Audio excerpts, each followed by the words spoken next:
Hello students, previously हम लोगों ने कैलकुलेट कर लिया कि अगर मुझे वेव इक्वेशन दे रखी है तो मैं वेलोसिटी ऑफ पल्स को डिफाइन कर सकता हूं कि वेलोसिटी ऑफ पल्स होता है that is equals to minus of coefficient of T upon coefficient of X. हमने बोला कि इस फॉर्मूले को हम बहुत क्वेश्चंस में डायरेक्टली यूज करेंगे, लेकिन ये फॉर्मूला तब बेनिफिशियल है जब मुझे इक्वेशन पता हो। क्लियर है? अब सेम वेलोसिटी ऑफ पल्स को हम एक और तरीके से डिफाइन कर सकते हैं in terms of tension in the string. तो नेक्स्ट टॉपिक है हमारा that is a relation between velocity of pulse and tension. तो वेलोसिटी ऑफ पल्स और टेंशन में क्या रिलेशन होगा? क्लियर है? अब जैसे यहां पर मैंने एक पल्स बना रखा है, that pulse is moving with the velocity v। हम इसको वेव ट्रेन भी बोल सकते हैं क्योंकि बहुत सारी पल्स हैं। तो that wave train is moving with velocity v। तो v is known as wave velocity और pulse velocity। क्लियर है? अब मुझे इसको अगर कैलकुलेट करना है तो हम क्या करते हैं, इस पल्स का एक छोटा सा क्रॉस सेक्शन ले लेते हैं। That is a very small elementary length. तो मैं एक बहुत स्मॉल एलिमेंट्री लेंथ ले रहा हूं, तो बहुत ही छोटा सा टुकड़ा लेंगे। तो अगर मैं एक बहुत ही स्मॉल एलिमेंट्री लेंथ लूंगा तो इसको यहां पर रीड्रॉ कर लेते हैं। ये कुछ इस तरह से होगा, है ना। इसको मैंने जूम करके दिखा दिया, थोड़ा सा बड़ा कर दिया जिससे हम डायग्राम को अच्छे से बना सकें। तो मैंने क्या किया, इस रस्सी के, इस स्ट्रिंग का एक छोटा सा एलिमेंट लिया है बिल्कुल। तो ये अगर एलिमेंट्री लेंथ है, अगर मैं इस पॉइंट की बात करूं, इन दोनों पॉइंट की, तो यहां से हमने इसको अलग कर लिया। तो हम ये बोल सकते हैं कि इस वाले पॉइंट पर, इस पॉइंट पर एक टेंशन फोर्स लगेगा। यानी ऐसे बोल सकते हो ना कि ये वाला पार्टिकल और ये वाला पार्टिकल अगर मैंने यहां से कट कर दिया तो टेंशन जो पहले इंटरनल था अब कैसा हो गया, एक्सटर्नल। तो अगर मैंने इसको यहां से कट किया तो ये वाला पार्टिकल इस पार्टिकल को पुल करेगा विद टेंशन टी।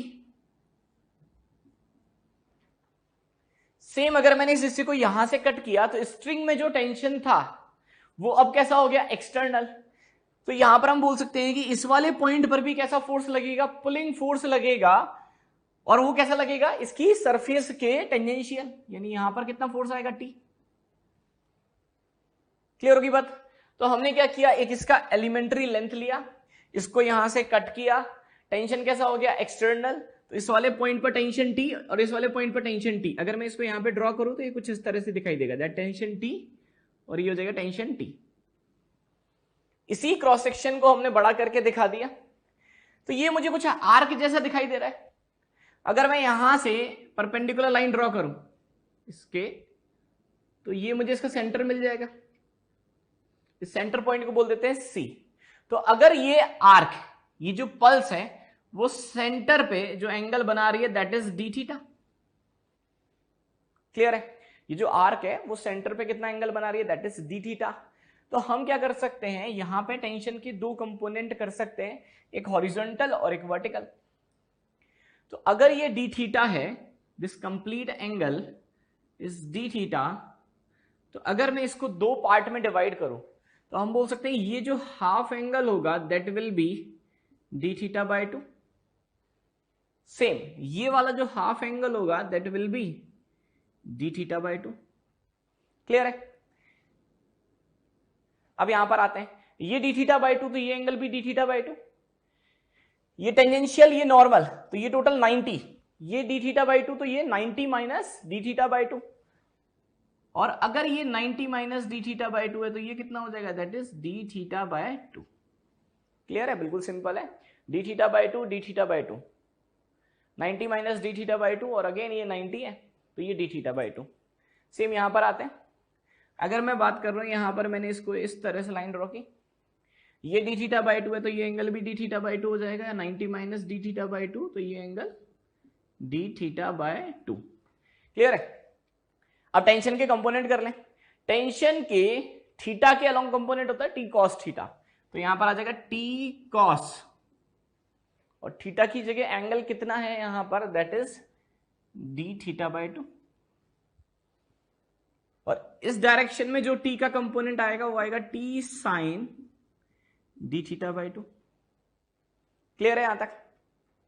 इधर चले, अगेन टी के दो कंपोनेंट, इस डायरेक्शन की बात करोगे तो that is T cos D theta by two, और इस डायरेक्शन में जो कंपोनेंट आएगा that is T sine D theta by two. समझ में आया? अगर मैं फोर्स की बात करूं तो ये वाला कंपोनेंट इस कंपोनेंट को कैंसिल आउट कर देगा, equal and opposite cancel out हो गया। तो नेट फोर्स जो बचा, जो इस कर्व पर लग रहा है, अगर हम बात करें इस स्ट्रिंग पे लग रहा है, तो वो कितना है, T sine D theta by two और T sine D theta by two, तो that is equal to 2 T sine D theta by two. Clear है? अच्छा, ये जो लेंथ है, यहां से हमने जो स्ट्रिंग को कट किया है, that is a very small elementary length of string. तो ये इसका बहुत छोटा सा टुकड़ा है। मान लेते हैं ये जो एलिमेंट्री लेंथ है, ये जो लेंथ है elementary length, that elementary length is DL. तो डीएल क्या हो गया, DL is elementary length. Clear है? तो अगर मैं यहां पर ऐसे सोचो कि अगर मैं इस एलिमेंट को छोटा करता जाऊं, क्योंकि है तो ये एक्चुअली बहुत छोटा है, तो अगर मैं इसको छोटा करता जा रहा हूं, ऐसे सोचें कि अगर मैं इसको छोटा करता चला जाऊंगा, तो एक तरह से ये दोनों फोर्स कौन सी डायरेक्शन में एक्ट करेंगे, that will be act towards the centre of this arc. अगर मैं इसको छोटा करता जा रहा हूं तो आप खुद ही देखोगे ये जो फोर्स हैं जो ऐसे लग रहे हैं, ये कम होते होते ऐसे लगेगा कि ये कहां लगेंगे, सेंटर की तरफ। तो अगर ये फोर्स सेंटर की तरफ एक्ट कर रहे हैं तो हम बोल सकते हैं कि ये फोर्स ही रिक्वायर्ड सेंट्रिपिटल एक्सेलरेशन प्रोवाइड करेगा। तो यहां पर मेरे पास आ जाएगा that force acting towards centre of this circular arc will provide required centripetal acceleration, that F is equals to mv square by r। m हो जाएगा इसका मास, मान लेते हैं इसका एलिमेंट्री मास हो गया dm, तो dm is एलिमेंट्री मास।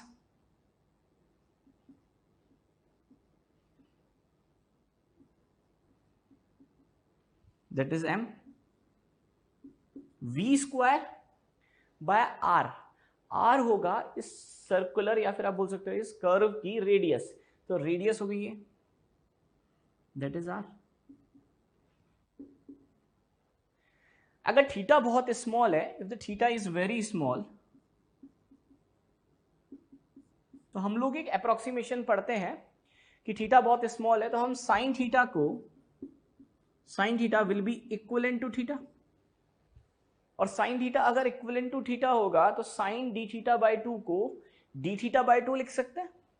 तो ये बनेगा आपके पास 2t D theta by two is equals to dm v square by R. यहां से 2 से 2 कैंसिल आउट हो गया, और अगर मैं इस डी थीटा एंगल को आर्क लेंथ और रेडियस की फॉर्म में लिखूं तो मैं लिख सकता हूं कि आर्क लेंथ क्या होता है, r इंटू डी थीटा।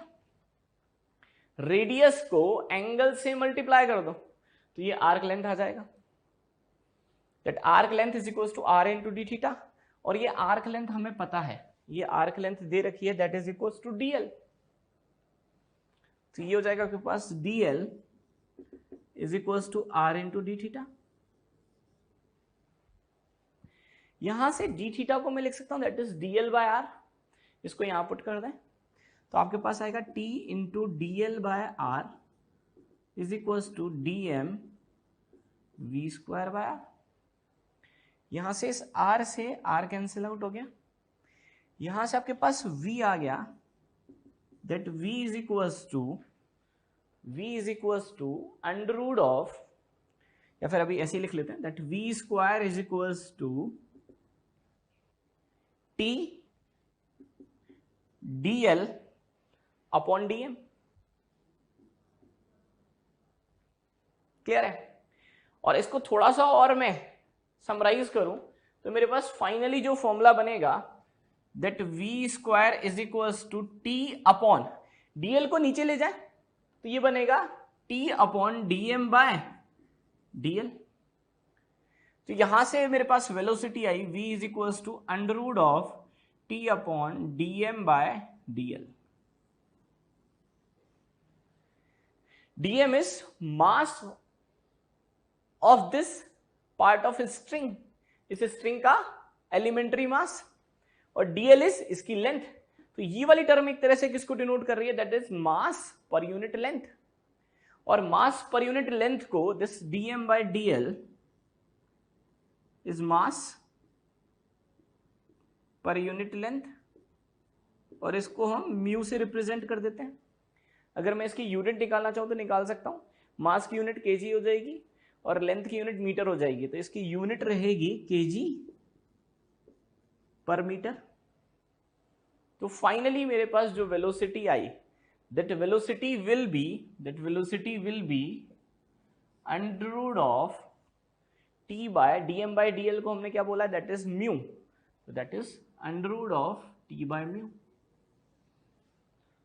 तो हम ये बोल सकते हैं कि किसी भी स्ट्रिंग में अगर टेंशन t है और उसका मास पर यूनिट लेंथ म्यू है, तो velocity of pulse in that string will be v is equals to under root of t by mu.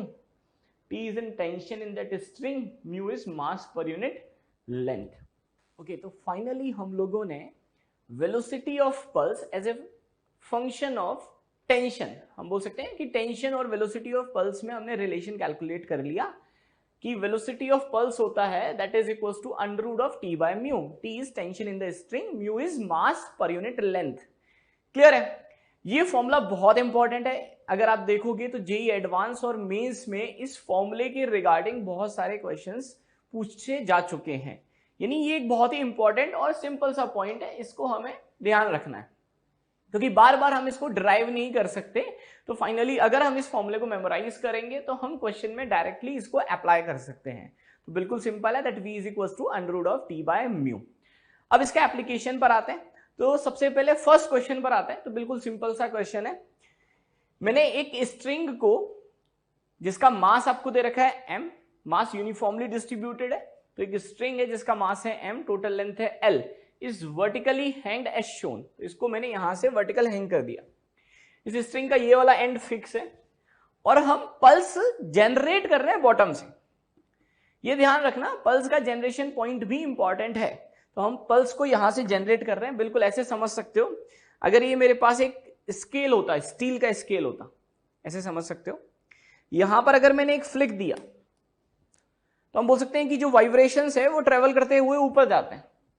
तो एक तरह से पल्स यहां से अगर मैंने इसको फ्लिक किया, यानी यहां से मैंने पल्स को जनरेट किया, तो वो पल्स ट्रेवल करते हुए ऊपर की तरफ मूव कर रही है। तो ये कुछ ऐसा ही है, हमने इस रस्सी को ऐसे पकड़ा, यहां से इसको फ्लिक किया, तो ये पल्स ट्रेवल करते हुए ऊपर की तरफ जाएगी। तो फर्स्ट क्वेश्चन मेरा है कि velocity of pulse as a function of X कितना होगा। मतलब क्या है, जैसे मान लो कि पल्स अगर यहां से चलना चालू कर रही है, तो यहां से जब पल्स एक्स डिस्टेंस ऊपर पहुंचेगी, यानी पल्स जब इस पॉइंट पर पहुंचेगी, तो इस पॉइंट पर पल्स की वेलोसिटी कितनी होगी। क्लियर है?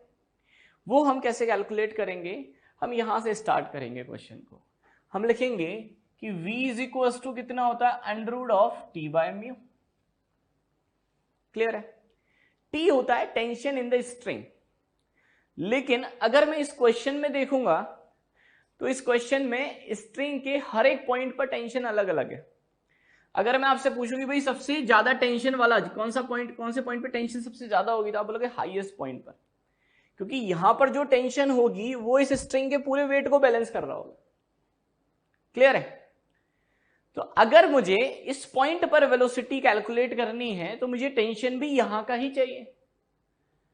और अभी अगर मैं स्ट्रिंग को ऐसे देखूंगा तो यहां पर जो टेंशन है वो कैसा है, इंटरनल। तो मुझे इस टेंशन को एक्सटर्नल करने के लिए इस स्ट्रिंग को यहां से कट करना पड़ेगा, तभी मुझे टेंशन दिखेगा, और टेंशन जब दिखेगा तभी हम कैलकुलेट कर पाएंगे। सबको बात आई समझ में? बिल्कुल सिंपल सा है, मुझे कैलकुलेट करना है velocity of pulse as a function of X. Velocity का फॉर्मूला क्या होता है, under root of T by mu. T क्या होता है, टेंशन एट दैट पॉइंट जहां पर आप वेलोसिटी कैलकुलेट कर रहे हो, और इस पॉइंट पर अगर वेलोसिटी कैलकुलेट करनी है तो टेंशन भी यहीं की लेनी पड़ेगी। तो हमने सबसे पहले इसको क्या किया, कट क्यों किया, वो एकदम क्लियर होना चाहिए। कट हम इसलिए कर रहे हैं जिससे टेंशन एक्सटर्नल हो और हम उसको कैलकुलेट कर सकें। तो मैंने इसको यहां से कट कर दिया। तो मैंने इस नीचे वाले पोर्शन का एफवीडी बनाया। अब दिमाग में एक और डाउट आता है, सर हमें कैसे पता चला आप इसका एफवीडी बनाए या इसका एफवीडी बनाए। अगर मैं इसका एफवीडी बनाऊंगा तो यहां पर ये क्योंकि अटैच्ड है तो हिंज फोर्स भी आ जाएगा, वो हमें नहीं पता, तो बेटर है हम इसका एफवीडी बनाएं। तो अगर मैंने इसको कट किया तो हम इसके नीचे वाले पार्ट का एफवीडी बना रहे हैं। ये डिस्टेंस हो गई x, ये लेंथ हो गई x। अगर बात करें तो नीचे तो एक फोर्स लगेगा इसके वेट की वजह से, और इतने पार्ट का वेट कैसे निकालोगे, बिल्कुल सिंपल है, क्योंकि मास कैसा डिस्ट्रीब्यूटेड है, यूनिफॉर्मली। तो बिल्कुल आप यूनिटरी मेथड से निकाल सकते हो कि इतने पोर्शन का मास कितना होगा। कैसे, अगर लेंथ l है तो मास कितना है m, और अगर लेंथ कितनी हो गई x तो मास कितना हो गया m by l into X. तो इतने पोर्शन का, इस लेंथ का मेरे पास मास आ गया। तो नीचे कितना फोर्स लगेगा, दैट इज mg। तो मास हो गया m by l into X into G. ये तो क्या ग्रेविटेशनल पुल जो अर्थ इस पे लगा रही होगी। एक यहां से कट किया तो यहां पर जो टेंशन है वो भी लगेगा, और टेंशन कैसे लगेगा, that is away from the object, ऊपर की तरफ। आप ऐसे समझ सकते हो ना कि अगर मैंने यहां से कट किया तो ये वाला पार्ट इस वाले पार्ट को टी टेंशन से पुल कर रहा होगा। टेंशन एक पुलिंग फोर्स है, तो टी ऊपर लग रहा है, mg नीचे लग रहा है। तो यहां से अगर टेंशन आ जाएगा मेरे पास t is equals to m by l into X into G. ये टेंशन आ गया। तो अब आते हैं v पे, मुझे v कैलकुलेट करना है। तो v is equals to under root of t by mu. तो t हो गया मेरे पास m by l into X into G divided by mu. अब म्यू क्या है, म्यू है mass per unit length, that is mass per unit length. और मास कितना है m, लेंथ कितनी है l, तो मास पर यूनिट लेंथ को सीधे हम लिख सकते हैं that is m by l। Clear है, मास यूनिफॉर्मली डिस्ट्रीब्यूटेड है, तो मास पर यूनिट लेंथ कैसा हो गया, कांस्टेंट टर्म हो गई। तो m by l that is mass per unit length. अगर यहां से देखोगे तो ये पूरी टर्म इससे कैंसिल आउट हो गई, तो यहां से आपके पास v आ गया। v is equals to under root of x into G. v is equals to under root of x into G. यानी हमने कैलकुलेट कर लिया कि अगर पल्स को हम यहां से जनरेट कर रहे हैं तो उसकी वेलोसिटी होगी v is equals to under root of x into G. यानी वेलोसिटी कांस्टेंट नहीं है, पल्स जो पल्स है वो कांस्टेंट वेलोसिटी से मूव ना करके एक वेरिएबल वेलोसिटी से मूव कर रही है। जहां से अगर मैं पल्स जनरेट कर रहा हूं, इस पॉइंट पर अगर मैं आपसे वेलोसिटी पूछता तो वेलोसिटी जीरो आता। कैसे, x को जीरो पुट कर दो, यहां पर x जीरो होगा क्योंकि यहां से स्टार्ट कर रहे हो, तो दैट इज x जीरो। यहां पर x l के बराबर होगा, यानी इस पॉइंट पर जो वेलोसिटी होगी वो होगी अंडर रूट ऑफ x की वैल्यू कितनी है, zero into G, that is zero. और जब पल्स ट्रेवल करते हुए ऊपर पहुंचेगी, तो जब इस पॉइंट पर पहुंचेगी, दूसरे एंड पर पहुंचेगी, तो उस पॉइंट पर उसकी वेलोसिटी होगी v is equal to under root of x की वैल्यू यहां पर कितनी हो जाएगी, l, तो l इंटू जी। यानी हम बोल सकते हैं कि जो पल्स ट्रेवल करते हुए ऊपर जा रही है उसकी वेलोसिटी क्या होती जा रही है, बढ़ती जा रही है। यहां पर वेलोसिटी जीरो, इंक्रीज होते होते यहां पर वेलोसिटी कितनी हो गई, under root of L G. तो पहला क्वेश्चन कि velocity as a function of X वो हमने कैलकुलेट कर लिया। दूसरा, अगर मैं आपसे ये पूछता कि भाई बताओ जो पल्स हमने जनरेट की तो वेलोसिटी कितनी थी, जीरो। अगर मैं आपसे पूछता कि भाई अगर पल्स ट्रेवल करके टॉप मोस्ट पॉइंट पर पहुंच रही है तो उसकी वेलोसिटी कितनी होगी, तो आप आंसर देते कि सर वेलोसिटी हो जाएगी under root of L G. और भी बहुत सारे क्वेश्चंस मैं आपसे पूछ सकता हूं। पहला क्वेश्चन तो ये हो गया। एक क्वेश्चन ये भी हो सकता है कि मैं आपसे ये पूछता कि अगर पल्स की वेलोसिटी चेंज हो रही है तो इसके पास एक्सेलरेशन होगा, तो एक्सेलरेशन का मैग्नीट्यूड कितना होगा। यानी पल्स का एक्सेलरेशन कितना होगा वो हम कैलकुलेट कर सकते हैं बिल्कुल। तीसरा पॉइंट, अगर पल्स बॉटम से टॉप पर पहुंच रही है तो इसको कुछ टाइम भी लगेगा, तो ये क्वेश्चन ये भी पूछा जाता है कि पल्स को यहां से टॉप मोस्ट पॉइंट पर पहुंचने में कितना टाइम लगेगा। ओके, तो अभी जैसे मैंने बताया कि हम लोग एक्सेलरेशन भी कैलकुलेट कर सकते हैं, हम लोग टाइम भी कैलकुलेट कर सकते हैं। तो अब नेक्स्ट पार्ट पर आते हैं एक्सेलरेशन पे। एक्सेलरेशन कैसे कैलकुलेट करें, क्योंकि हम डायरेक्टली नहीं बोल सकते, हमें नहीं पता कि भाई कितना एक्सेलरेशन है। तो एक्सेलरेशन कैलकुलेट करने का हमारे पास एक ही तरीका है, दैट इज इंटीग्रेशन। क्योंकि हमें velocity as a function of X पता है, अभी हमने कैलकुलेट किया v is equal to under root of X G. Clear है? तो अगर मुझे ये फंक्शन पता है और यहां से एक्सेलरेशन कैलकुलेट करना है तो बिल्कुल सिंपल सा तरीका है। कैसे, किस तरह से कैलकुलेट करें? तो एक काम करते हैं, आइदर एक्सेलरेशन को देखो हम डिफाइन क्या करते हैं, a is equal to dv by dt। लेकिन ये फॉर्मूला तब ज्यादा बेनिफिशियल होता है जब velocity as a function of time दे रखी हो आपको। तब आप सीधे बोलते हो कि सर वेलोसिटी को डिफरेंशिएट कर देंगे टाइम के रेस्पेक्ट में तो हमारे पास एक्सेलरेशन आ जाएगा। लेकिन यहाँ थोड़ा सा कॉम्प्लिकेशन है, यहाँ पर velocity as a function of X दे रखी है। हम इस फॉर्मूले को यूज करके कैलकुलेट कर सकते हैं, गलत नहीं है, लेकिन थोड़ा सा लेंथी सॉल्यूशन हो जाएगा। तो उससे अच्छा कौन सा तरीका है, एक्सेलरेशन को हम एक और तरीके से डिफाइन करते हैं, acceleration is v dv by dx, हम इसको भी यूज करते हैं। तो ये ध्यान रख लो कि बेस्ट अप्रोच क्या रहेगी, कभी भी velocity as a function of X दे रखी है और मुझे एक्सेलरेशन निकालना है तो मैं ये यूज करूंगा। तो हम इसको यूज करेंगे तो हमारा आंसर बहुत आसानी से आ जाएगा। अब क्या करें, देखो v dv बाई dx कैसे निकालें, इसका निकालने का भी बिल्कुल एक सिंपल सा तरीका है। आप क्या करो, कभी भी v दे रखा है ना, इसको v स्क्वायर कर दो, दोनों साइड स्क्वायर कर दें, तो v square is equal to X into G. और अब इसको x के रेस्पेक्ट में डिफरेंशिएट कर दो, आपको एक लाइन में ही एक्सेलरेशन मिल जाएगा। करके देखते हैं एक बार, दैट v square equal to X into G. तो डिफरेंशिएट करें, that is differentiate with respect to x। तो v स्क्वायर का डिफरेंशिएशन 2v, फिर आया v का डिफरेंशिएशन चेन रूल से, v स्क्वायर का 2v इंटू v का आएगा dv by dx, v square का 2v और v का dv by dx is equals to x का डिफरेंशिएशन x के रेस्पेक्ट में 1, तो यहां सिर्फ क्या बचा g। तो अगर आप इस तरह से डिफरेंशिएट करोगे तो आपको दिखेगा directly v dv by dx। And what is v dv by dx? v dv by dx is acceleration. तो हम बोल सकते हैं that is 2 into a is equals to g।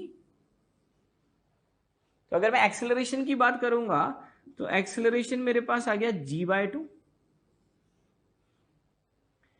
Clear है? ये तो आ गया एक्सेलरेशन का मैग्नीट्यूड। तो यहां से बहुत अच्छी बात मेरे पास समझ में आया कि एक्सेलरेशन देखो कांस्टेंट आ गया, वेरिएबल नहीं है। और अगर एक्सेलरेशन कांस्टेंट आ गया तो मैं इसके क्वेश्चंस को हम काइनेमेटिक्स के जो हम इक्वेशन ऑफ मोशन यूज करते हैं उससे भी सॉल्व कर सकते हैं, यानी मैं S equals to U T plus half A T square apply कर सकता हूं, गलत नहीं है, क्योंकि एक्सेलरेशन कैसा है, कांस्टेंट। मैं v is equals to U plus A T use कर सकता हूं, v square equals to U square plus 2as भी यूज कर सकता हूं। तो अगर मुझे ये समझ में आ गया तो मेरे लिए अगला क्वेश्चन तो बहुत आसान हो गया। अगर अगले क्वेश्चन में आपसे पूछा है time taken by the pulse to reach at the top, तो मैं कौन सी इक्वेशन यूज करूंगा, मैं v is equals to U plus A T use कर लूंगा या s equals to U T plus half A T square use कर लूंगा, एक लाइन में मेरा आंसर आ जाएगा। क्लियर है? मुझे कोई इंटीग्रेशन या डिफरेंशिएशन करने की रिक्वायरमेंट नहीं बचेगी। तो अभी यहां पर वापस आते हैं, तो एक्सेलरेशन मेरे पास कैसा आया, दैट इज कांस्टेंट। अच्छा, ये नेट एक्सेलरेशन, ये एक्सेलरेशन ऑफ पल्स है। ऐसा मत करना कि सर g/2 ऊपर आया, g/2 और g नीचे, ऐसा नहीं है। ये नेट एक्सेलरेशन है पल्स का, दैट इज g/2। और डायरेक्शन वर्टिकली अपवर्ड कैसे आएगी, क्योंकि आप देखोगे वेलोसिटी ऊपर की तरफ बढ़ रही है, यहां पर वेलोसिटी 0, यहां पर velocity under root of LG। अगर velocity in upward direction from bottom to top increase हो रही है तो वेलोसिटी तभी इंक्रीज होती है जब एक्सेलरेशन वेलोसिटी की डायरेक्शन में एक्ट करता है, दोनों की डायरेक्शन सेम होनी चाहिए। तो हम बोल सकते हैं acceleration is g/2, that is constant n is vertically upward.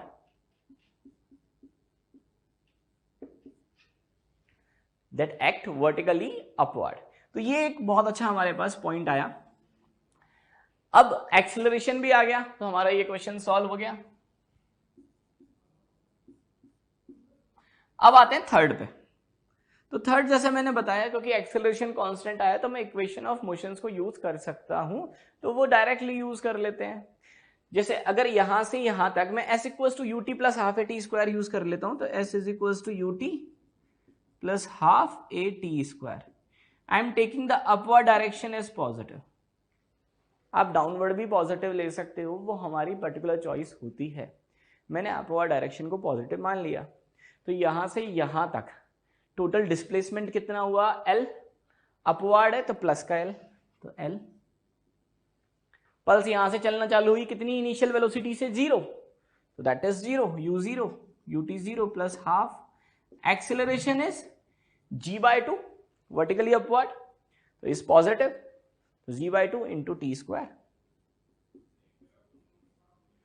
तो अगर मैं यहां से t कैलकुलेट करूंगा तो मेरे पास t आ जाएगा under root of that 2 into 2 is 4, 4 इधर चला जाएगा, that is 4L by G, तो that is 4L by G।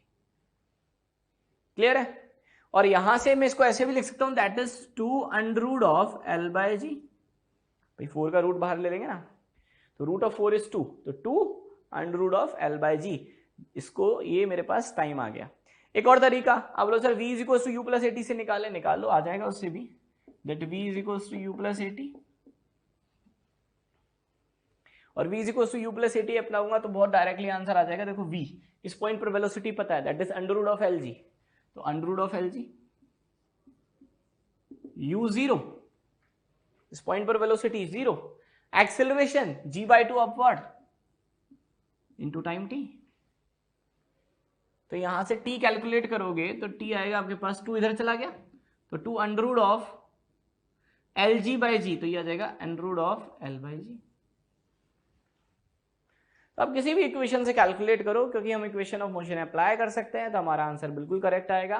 तो time will be 2 under root of L by G. तो हमने कैलकुलेट कर लिया कि वेलोसिटी कितनी होगी दोनों पॉइंट पे। देखो बहुत सारी चीजें हमें समझ में आ गई, हमें वेलोसिटी समझ में आ गई as a function of X, यानी मैं किसी भी पॉइंट पर वेलोसिटी निकाल सकता हूं। मैं आपसे मिड पॉइंट पर वेलोसिटी पूछता ना, तो आप निकाल सकते थे कैसे, v is equal to under root of X G, X को कितना पुट कर देते हैं, L/2, आंसर क्लियर है। अगर मैं टॉप मोस्ट पॉइंट पे पूछूंगा तो v आ जाएगा, बॉटम पे पूछूंगा वो भी आ जाएगा। हम एक्सेलरेशन भी कैलकुलेट कर सकते हैं, हम टाइम भी कैलकुलेट कर सकते हैं। This is the first question. ऐसे हम बहुत सारे क्वेश्चंस करेंगे, इसमें इसी को मॉडिफाई करते चलेंगे, है ना। बिल्कुल जैसे फर्स्ट ये था, अगले में नीचे एक ब्लॉक हैंग कर देंगे, उसके बाद इसको हॉरिजॉन्टल कर देंगे, तो बहुत सारे तरीके से हम इसको सॉल्व कर सकते हैं। ओके, नेक्स्ट एग्जांपल्स पे आते हैं, दैट इज एग्जांपल नंबर 2। तो उसी क्वेश्चन में मैंने थोड़ा सा मॉडिफाई कर दिया।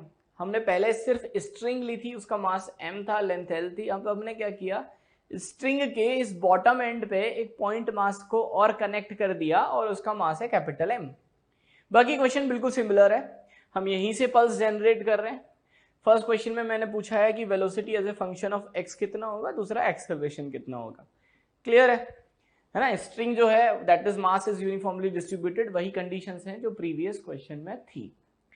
बिल्कुल सिंपल सा है, एक बार दोबारा से इसको अटेम्प्ट कर लेते हैं। Velocity as a function of x, तो अभी तक आपको समझ में आ गया होगा कि वेलोसिटी को क्या लिख सकता हूं, v is equal to under root of t by mu.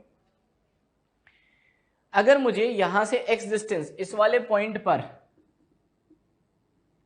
Tension calculate करनी है तो मुझे इतने हिस्से को कट करना होगा। और अगर मैं इसका FVD बनाऊंगा तो अब जो नीचे मास आने वाला, ये लेंथ कितनी है x, और अब जो नीचे mg लगेगा, जो ग्रेविटेशनल फोर्स लगेगा, वो एक तो इसका लगेगा क्योंकि हम इसका कंबाइंड FVD बना रहे हैं, तो एक तो इसका mg भी आएगा, that is capital M into G, plus एक इतने पोर्शन का वेट भी आएगा, इसका वेट। और इसका वेट कितना होगा, इसका मास होगा m by l into X into G. जिसे हमने अभी कैलकुलेट किया यूनिटरी मेथड से, तो वही मैंने लिख दिया यहाँ पर, है ना। अगर दोबारा लिख देता हूँ किसी को अगर समझने में दिक्कत है, लेंथ L थी तो मास m था, और लेंथ अगर x हो गई तो मास हो गया m/l इंटू एक्स। क्लियर है। ऊपर लगेगा टेंशन T, इतना एफईडी बना रहे हैं, इसको कट किया, टेंशन एक्सटर्नल हो गया, ये वाला पार्ट इसको पुल करेगा T टेंशन से ऊपर की तरफ, तो T इसको बैलेंस करेगा। तो यहां पर लिख सकते हैं T is equal to capital M G plus m/l into X into G. ये हो गया टेंशन। तो क्वेश्चन सॉल्व हो गया हमारा। टेंशन आ गया, टेंशन आ गया तो मैं V निकाल सकता हूं, V is equal to under root of T by mu, and T will be m plus m/l into X bracket G common ले लिया, that is T by mu. Mu होता है mass per unit length string का। अगर string का मास देखोगे तो string का मास m है और इसकी लेंथ l है, तो म्यू कितना हो जाएगा, m/l, that is mass of the string and length of the string. Clear होगी बात। तो यहां पर अगर मैं म्यू लिखूंगा दैट इज m/l। इसको अगर मैं थोड़ा सा और सॉल्व करना चाहूं तो कर सकता हूं, बिल्कुल m/l से डिवाइड कर सकते हो। तो अगर m/l से डिवाइड करोगे तो ये बनेगा capital M into L divided by small m। ये m/l से m/l चला जाएगा plus x into G. Clear है। यानी यहां पर velocity under root of xg नहीं आ रही है, यहां पर वेलोसिटी आ रही है capital M into L divided by small m plus x into G. लेकिन वेलोसिटी अभी भी वेरिएबल तो आ रही है, क्योंकि अगर आप x को 0 पुट करोगे तो वेलोसिटी अलग आएगी, x को l पुट करोगे तो वेलोसिटी अलग आएगी। यानी बॉटम पॉइंट और टॉप मोस्ट पॉइंट पर वेलोसिटी अलग अलग है। और हमें यहां से दिख रहा है जैसे जैसे आप x बढ़ाते जाओगे, जैसे जैसे आप x को बढ़ाते चले जाओगे, वेलोसिटी की वैल्यू भी बढ़ती चली जाएगी। यानी नीचे से बॉटम टू टॉप जाने पर वेलोसिटी क्या हो रही है, बढ़ रही है, और बॉटम टू टॉप जाने पर अगर वेलोसिटी बढ़ रही है यानी एक्सेलरेशन भी लग रहा है वर्टिकली अपवर्ड डायरेक्शन में। तो हम एक्सेलरेशन कैसे कैलकुलेट करें, तो सेकंड क्वेश्चन हमारा वही है कि कैलकुलेट द एक्सेलरेशन। तो बिल्कुल सिंपल है, v as a function of x दे रखा है, तो आप सबसे पहले v स्क्वायर निकालो, स्क्वायर कर देते हैं। तो ये बनेगा आपके पास m/l upon small m into G plus X into G, है ना। स्क्वायर कर दिया और जी से मल्टीप्लाई कर दिया, तो ये कुछ ऐसा बन गया। अब कुछ भी नहीं करना है, that differentiate with respect to x। इस पूरी टर्म को x के रेस्पेक्ट में डिफरेंशिएट कर देते हैं, और अगर मैं डिफरेंशिएट करूंगा तो अगली ही लाइन में आपको आंसर दिखेगा।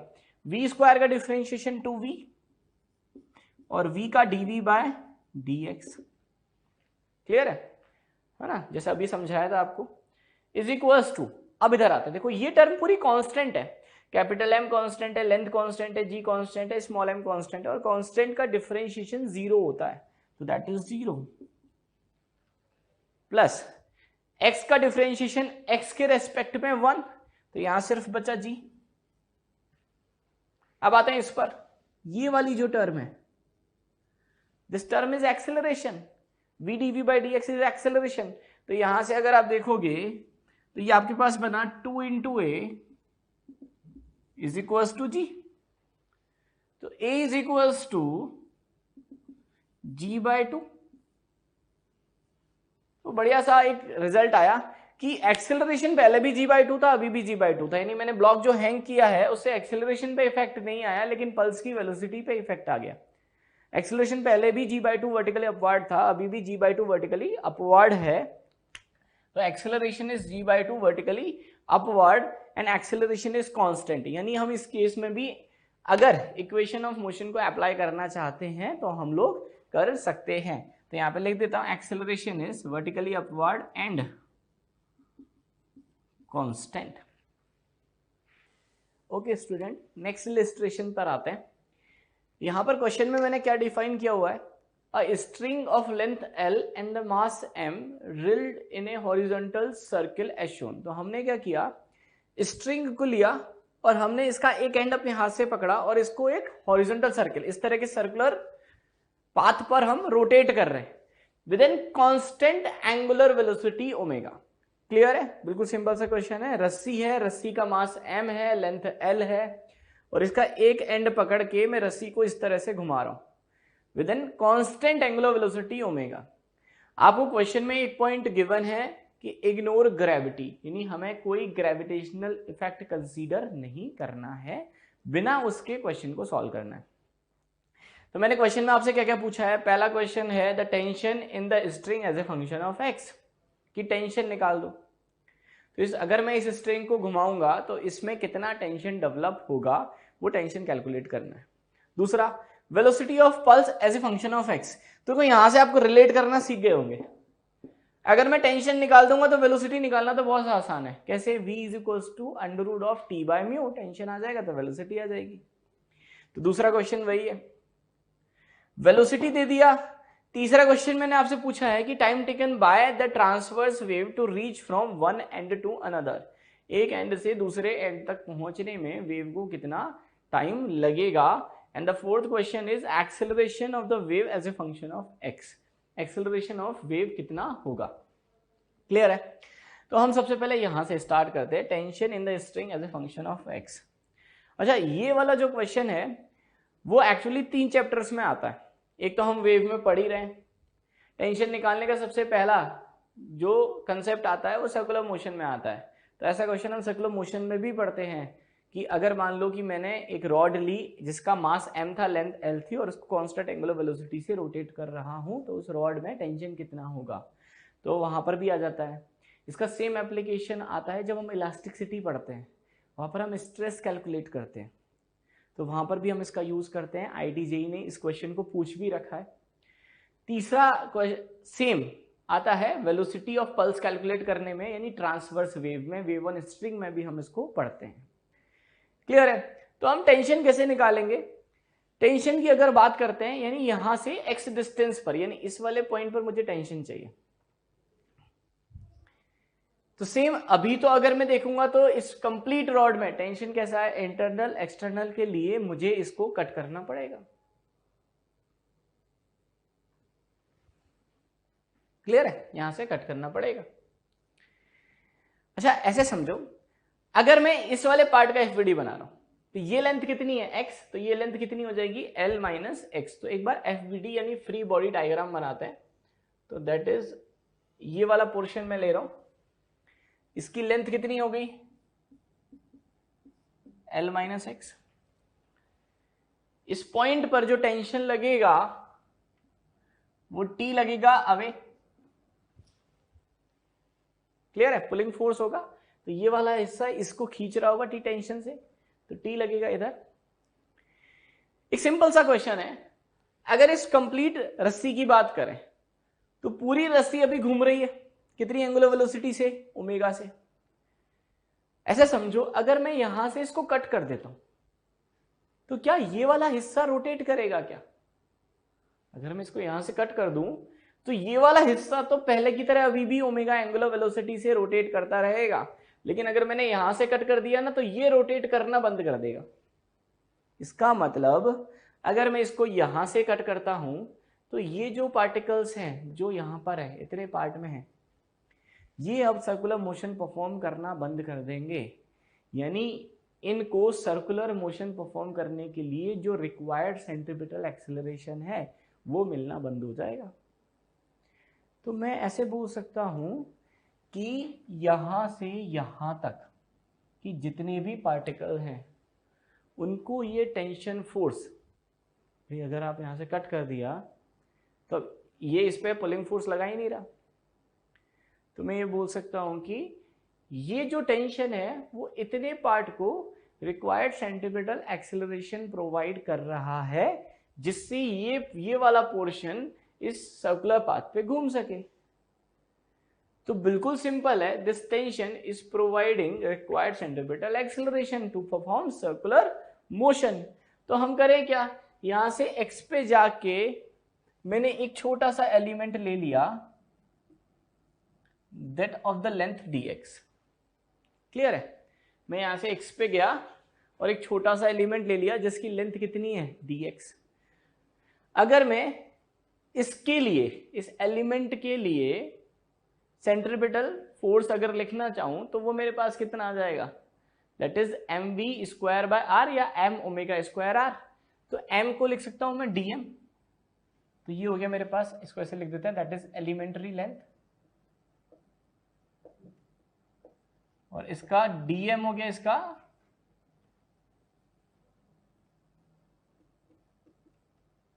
Elementary mass. तो that is m omega square R, तो m की जगह dm omega square R, R कितना आएगा, ये वाला एलिमेंट किस रेडियस के सर्कुलर पाथ पे घूम रहा होगा, x रेडियस के सर्कुलर पाथ पे घूम रहा होगा। मैंने यहां से x पे जाके एक एलिमेंट लिया जिसकी लेंथ है dx, इस पे लगने वाला सेंट्रीपिटल फोर्स देख रहे हैं, that is equal to m omega square R. m की जगह आ गया इस एलिमेंट का mass, that is dm omega square R, R हो गया जिस रेडियस के सर्किल पे ये घूम रहा है, दैट इज x। क्लियर है? तो यहां पर ये मेरे पास आया इस एलिमेंट के लिए रिक्वायर्ड सेंट्रीपिटल फोर्स। तो मुझे यहां से यहां तक का कैलकुलेट करना है, और वही टेंशन के बराबर होगा, क्योंकि टेंशन ही रिक्वायर्ड सेंट्रीपिटल एक्सेलरेशन प्रोवाइड कर रहा है यहां से यहां तक के पार्टिकल को। यानी मुझे क्या करना पड़ेगा, इस कंप्लीट को इंटीग्रेट करना पड़ेगा और इन सब के लिए कैलकुलेट करना पड़ेगा। तो लिमिट कहां से कहां तक आएगी, यहां से यहां तक, ये x इक्वल्स टू 0, ये x इक्वल्स टू x, ये x इक्वल्स टू l। तो ये है x इक्वल्स टू x वाला पॉइंट और ये है x इक्वल्स टू l वाला पॉइंट। तो लिमिट आएगी x इक्वल्स टू x से x इक्वल्स टू l तक, और दैट इज t।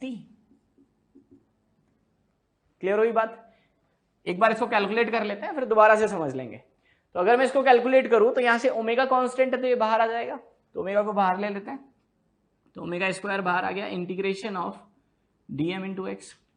अब dm कैसे निकालें, बिल्कुल सिंपल है, यूनिटरी मेथड, क्योंकि मास यूनिफॉर्मली डिस्ट्रीब्यूटेड है। तो आप बोल सकते हो कि लेंथ अगर l थी तो मास था m, और लेंथ अगर dx हो गई तो मास हो जाएगा m by l into dx, और that is dm। Elementary length अगर dx है तो उसका मास यहां से कितना आ रहा है, m by l into dx, और इसी को हमने dm बोला है, इसको यहां पुट कर देते हैं। तो that is omega square integration of dm की जगह आ जाएगा m by l into dx into X, और लिमिट कहां से कहां तक आएगी, x इक्वल्स टू x से x इक्वल्स टू l तक। तो फाइनली मेरे पास कितना आया, t is equals to omega square, m by l भी कांस्टेंट है तो m बाय l बाहर आ जाएगा, x dx का integration x square by 2, lower limit x upper limit l,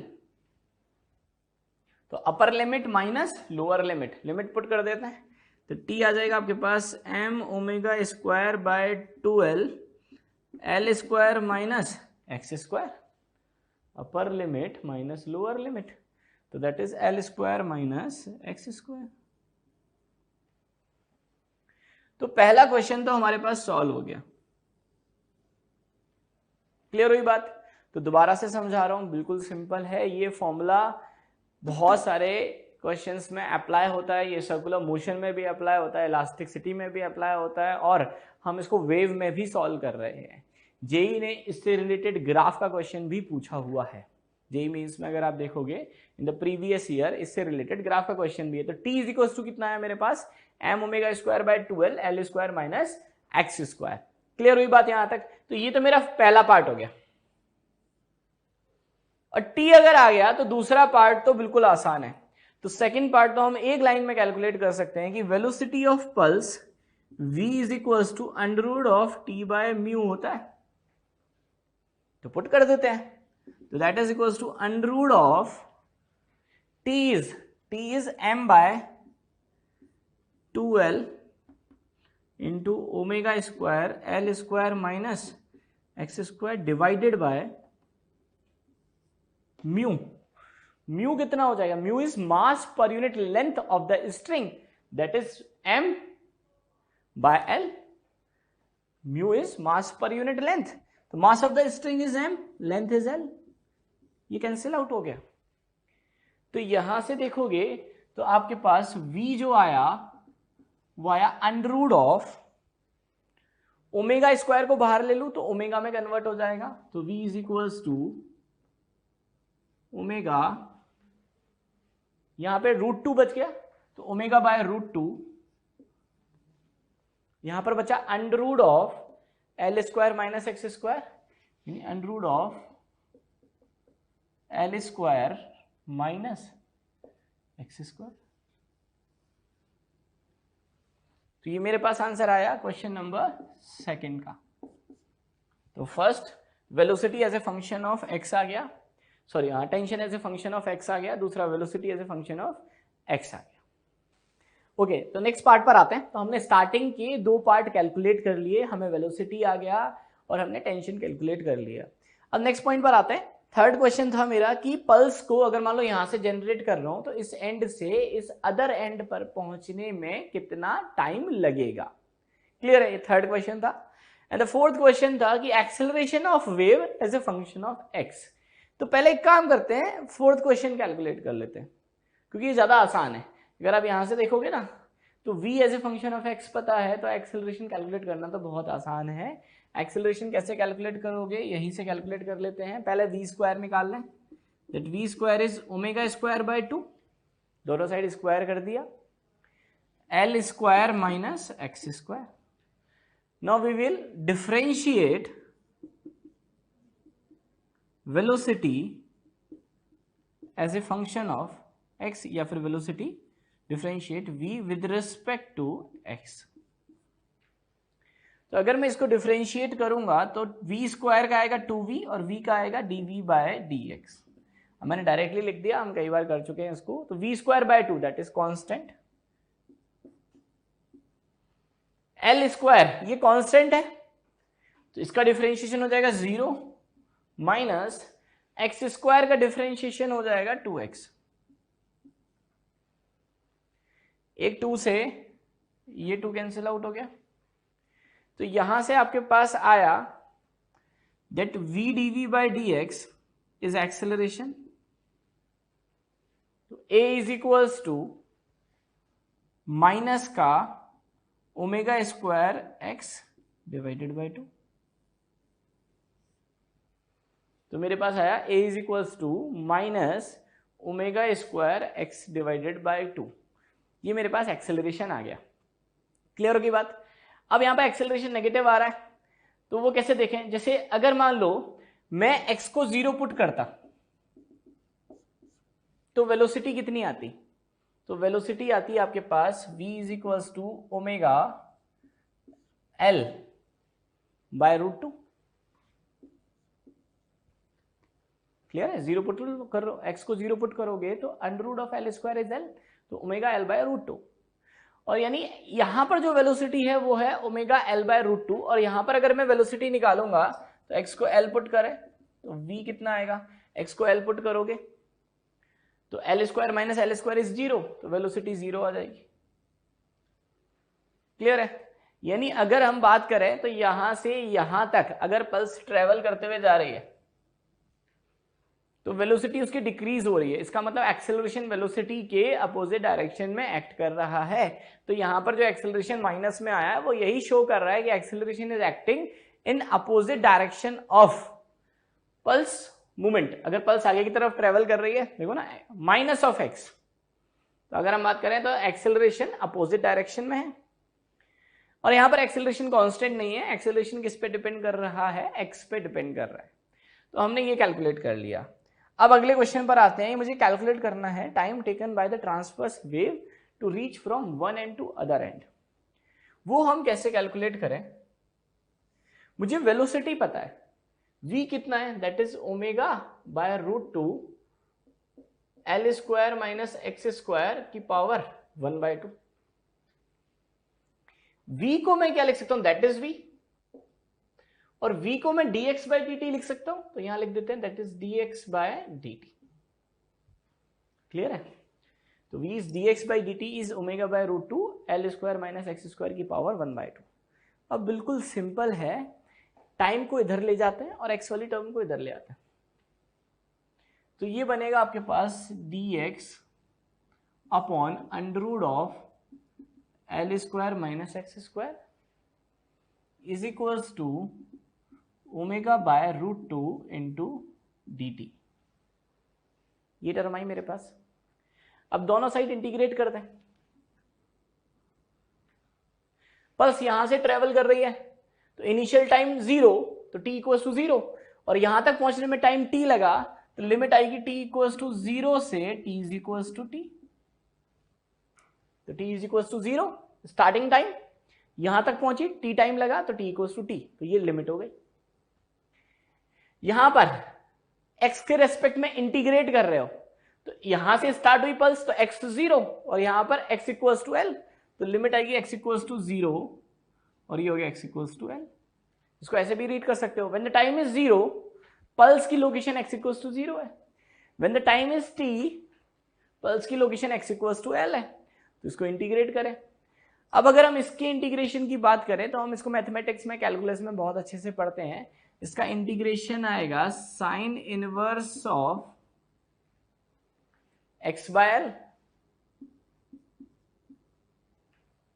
that is sine inverse of x by l is equals to omega by root two into t, है ना। dt का integration t, upper limit t, lower limit 0, तो t minus 0 ये t आ जाएगा। यहां पर बात करें इसकी लिमिट की तो लिमिट आएगी x इक्वल्स टू 0 और ये x इक्वल्स टू l, तो upper limit minus lower limit put करें तो ये आएगा आपके पास sine inverse of l by l upper limit, lower में x को 0 पुट करो तो minus of sine inverse of 0 by l is equals to omega by root two into T. Sine inverse l by l is cancel out हो गया, 1 आ गया। Sign inverse of 1 होता है पाई बाय 2, तो that is pi by 2 minus sine inverse 0 is 0, that is equals to omega by root two into t. तो यहां से देखो आपके पास t आ गया, t is pi by 2 omega into root two आया ना। इस रूट टू इधर ले जाओ तो that is pi root two by 2 omega, ये 2 है ये रूट 2 है तो ये रूट 2 टाइम्स चला गया, तो टाइम फाइनली आपके पास आया पाई बाय रूट 2 ओमेगा। ये हमारा आंसर आ गया। तो हमने चारों क्वेश्चन कैलकुलेट कर लिए, हमने टाइम कैलकुलेट कर लिया, इसमें टेंशन कैलकुलेट कर लिया, वेलोसिटी कैलकुलेट कर लिया और एक्सेलरेशन कैलकुलेट कर लिया। ओके बच्चों, तो नेक्स्ट इलस्ट्रेशन पर आते हैं। इसमें मैंने कुछ वैल्यूज दी हुई है, उन वैल्यूज का बहुत इंपॉर्टेंट रोल है क्वेश्चन को सॉल्व करने में। जैसे यहाँ पर सेम देखने से आपको ऐसा ही लगेगा कि सर ये प्रीवियस क्वेश्चन जैसा ही है, लेकिन हम इसको थोड़ा सा डिफरेंट अप्रोच से सॉल्व करेंगे। क्वेश्चन क्या है, स्ट्रिंग है, स्ट्रिंग की लेंथ आपको दे रखी है 1 मीटर और इसका म्यू दे रखा है, that is mass per unit length is 1 gram per metre. यानी स्ट्रिंग की लेंथ अगर 1 मीटर है तो उसका मास 1 ग्राम होगा, पर मीटर लेंथ का मास 1 ग्राम है। अगर मान लो ये 2 मीटर की होती तो 2 ग्राम हो जाता। तो अगर मुझे इसका मास निकालना है तो आप ऐसे भी बोल सकते हो, that is mu mass per unit length. मास निकालना है तो लेंथ से मल्टीप्लाई करना पड़ेगा।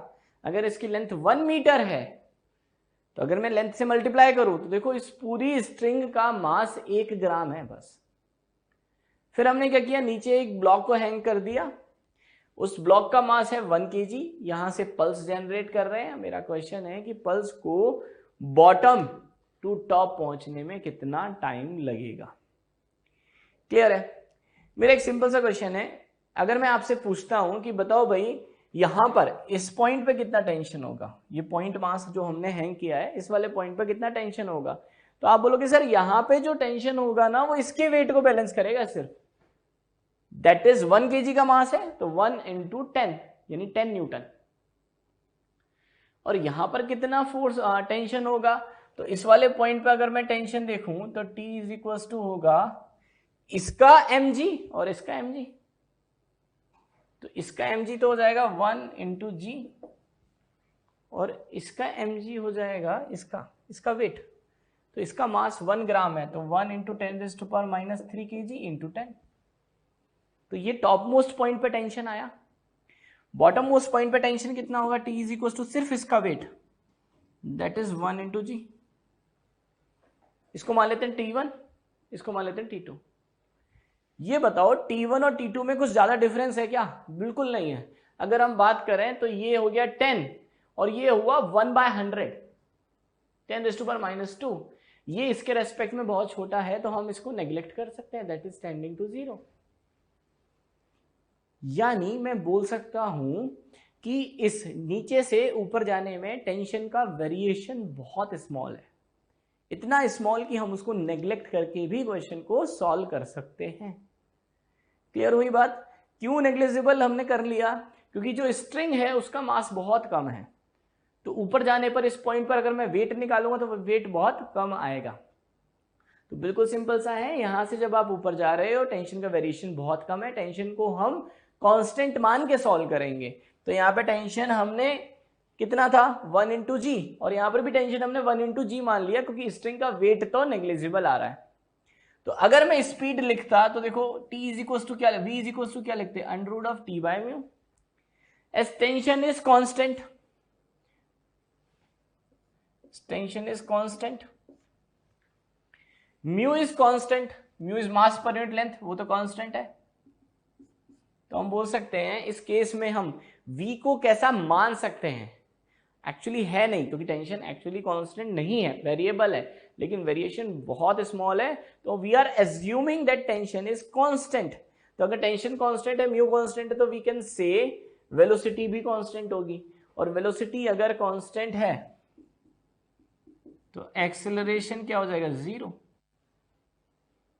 और एक्सेलरेशन 0 हो गया तो एक लाइन में सॉल्व हो गया। यहां से यहां तक जाने में टाइम कितना लगेगा? आप बोल सकते हो s is equal to sir ut plus half AT² होता है, एक्सेलरेशन 0। तो आप बोल सकते हो सीधे distance equal to speed into time, acceleration 0 है, तो यहां से यहां तक की लेंथ 1 मीटर, स्पीड निकाल लें क्योंकि कांस्टेंट है, वो कितनी होगी, √T, T हो गया आपके पास 1 इंटू जी